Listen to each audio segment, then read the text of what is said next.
Team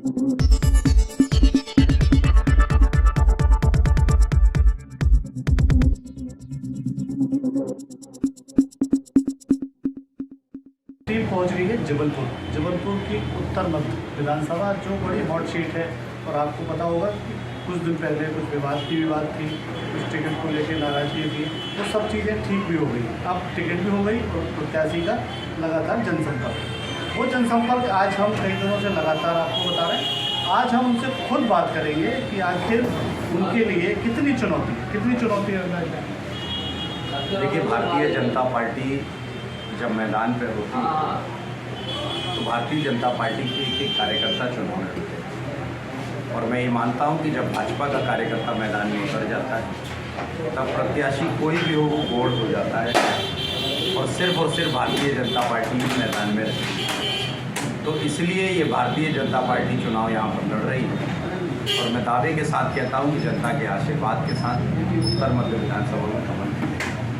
पहले भी ये सीट लगातार कांग्रेस के पास तो थी, आपके पास ही थी, बीजेपी के पास। तो आपको क्या लगता है कि ये फिर पुनः पलट के बीजेपी के पास आएगी? देखिए, जब हम जनता की सेवा, जनता का काम करते हैं तो जनता को ये विश्वास होता है। बीच में ज़रूर 5 साल कांग्रेस के पास थी, लेकिन कांग्रेस ने क्या किया ये जनता जानती है। किसके द्वारा काम किए गए हैं, किसने अपने बोर्ड लगा दिए, ये जनता को सब पता है। स्मार्ट सिटी के अंतर्गत सेंट्रल और राज्य सरकारों के पैसे से विकास के कार्य हुए। मुख्यमंत्री अधोसंरचना और कायाकल्प, मुख्यमंत्री कायाकल्प के पैसों से जो सड़क के निर्माण हुए, साथ ही ये जो ओवर ब्रिज आ रहा है और अन्य प्रकार के विकास के जो समुचित जो इतने प्रकार के काम हुए, वो सारे काम भारतीय जनता पार्टी की सरकार ने किए हैं। जनता ये जानती है। इसलिए मुझे लगता है कि इस विश्वास के साथ कि विकास यदि करना है तो भाजपा के साथ चलना, ये जनता यहाँ पर क्षेत्र में विकास के लिए तैयार है। आप पहले से भी पार्टी में काम करते थे, विभिन्न पदों पर रहे, पहली बार आप पे विश्वास किया पार्टी ने, तो आपको क्या लगता है कि आखिर ये सीट किस दिशा पे जा रही है?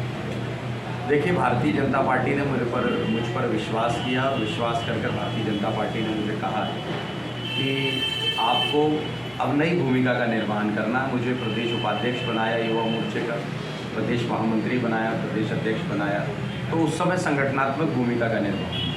लेकिन आज जनता की प्रत्यक्ष रूप से सेवा करने का अवसर दिया तो मैंने पहले दिन ही कहा कि मैं नेता नहीं, बेटा बनकर आया। इसलिए इस बेटे ने अपनी जनता के लिए, अपने क्षेत्र के विकास के लिए, उनको आगे बढ़ाने के लिए मैंने बहुत सारी योजनाएं भी बना रखी और मैं उनकी सेवा करना चाहता हूँ। आपको लेके बहुत बाहरी बात भी होती थी कि बाहर के प्रत्याशी हैं, आप बाहर के पश्चिम विधानसभा के हैं, वहीं रहते हैं, वहीं आपकी राजनीति में आपका प्रत्याशी बनने का चल रहा था, लेकिन बस बनिस्बत आपको यहाँ मिला, क्या कारण है? देखिए, बाहरी शब्द कुछ नहीं होता है। हम सब लगातार सेवा कर रहे हैं और मैं जब प्रदेश अध्यक्ष था, प्रदेश महामंत्री था, तब 230 विधानसभाएं मेरे कार्यक्षेत्र के अंदर मध्य प्रदेश।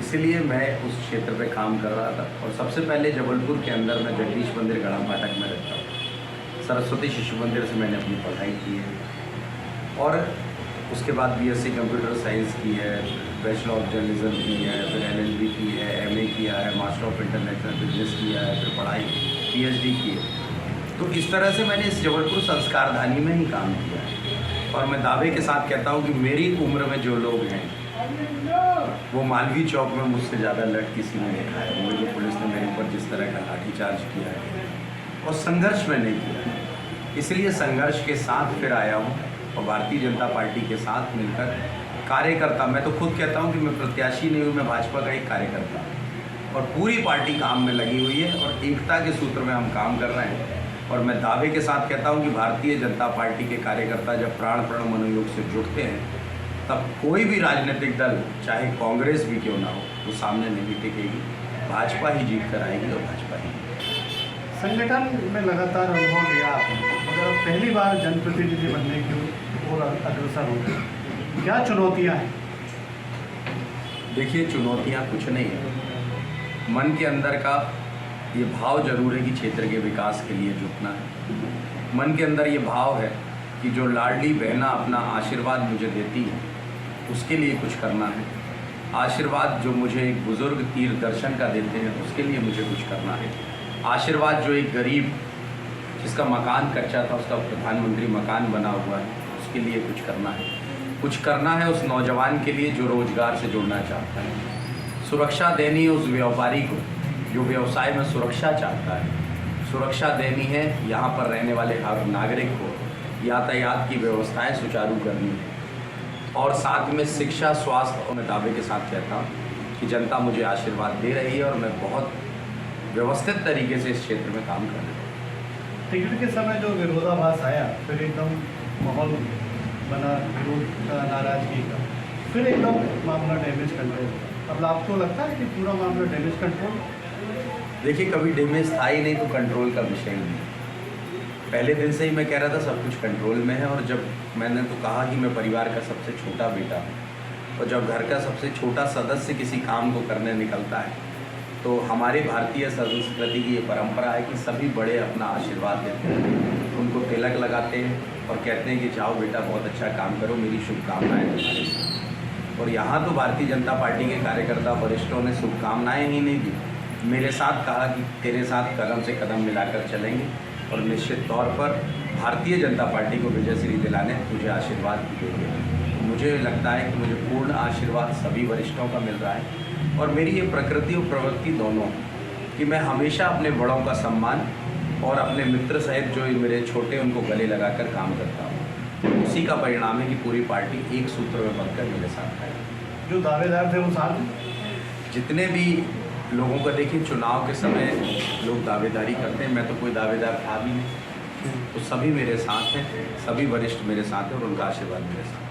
ये कैलकुलेशन क्या है? आपको लगता है ये एक्चुअल में गली, यहाँ सभी धर्म समाज के लोग रहते हैं, व्यापार के क्षेत्र ज़्यादा है, तो आपको लगता है इन सब चीज़ों में आप सही मैसेज दे पाते?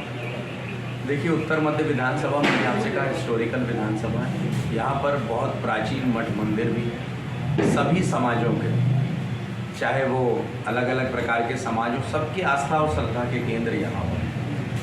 मैंने ये अपने मैनिफेस्टो में जारी किया है कि मैं सभी धर्मों के धार्मिक स्थलों के सम्मान के साथ, उनके रखरखाव के साथ, उनकी सुगम, उनके मार्ग व्यवस्थित हों उसकी दृष्टि से, और साथ ही जो उनके तीर्थ हैं उनके प्रति मेरी भावनाएं बहुत अच्छी रहने वाली है। और मैं उन सारे विषयों को लेकर काम करने वाला हूं। और मुझे लगता है कि सभी समाजों का आशीर्वाद हम सब लोगों को मिल रहा है और भारतीय जनता पार्टी का। कल आपका संकल्प पत्र जारी हुआ, उसके साथ आपने शायद दृष्टि पत्र भी जारी किया है, और अगर ये दोनों का देखा जाए तो क्या लगता है कि क्या किस कर पर टूट बैठेगा? देखिए, मैंने कल भी ये कहा था कि मैंने संकल्प पत्र जारी किया है, समय मुझे बहुत कम मिला। मैंने जनता से सुझाव मांगे थे लेकिन सब जनता से तक नहीं पहुंच पाया था, इसलिए पूर्ण संकल्प पत्र नहीं है। इस संकल्प पत्र के साथ भी बहुत सारी चीज़ें एडिशनल ऐड करनी है। कुल मिलाकर ये सारा विज़न डॉक्यूमेंट्स है और जिसकी एक आउटलाइन मैंने दी है, लेकिन ये विज़न डॉक्यूमेंट्स ही परफेक्ट रहेगा ऐसा नहीं। और भी सुझाव मैं जनता से मांगूंगा और मुझे उस 20 सुझाव यदि मिलते हैं तो मैं जनता से आह्वान भी करता हूँ आपके माध्यम से कि मुझे आप अपने सुझाव देंगे और वो सकारात्मक सुझाव होंगे, जनहितैषी सुझाव होंगे, तो मैं निश्चित तौर पर उस दिशा पर काम करूँगा। आपकी और क्या आप चाहते हैं अपील करना अपने क्षेत्र की जनता? मैं जनता से यही निवेदन करना चाहता हूँ कि ये चुनाव जो है ये साधारण चुनाव नहीं है। एक और वो ताकतें हैं जो हमारे सनातन धर्म को डेंगू, मलेरिया और हैजा और टीबी, HIV कहते हैं।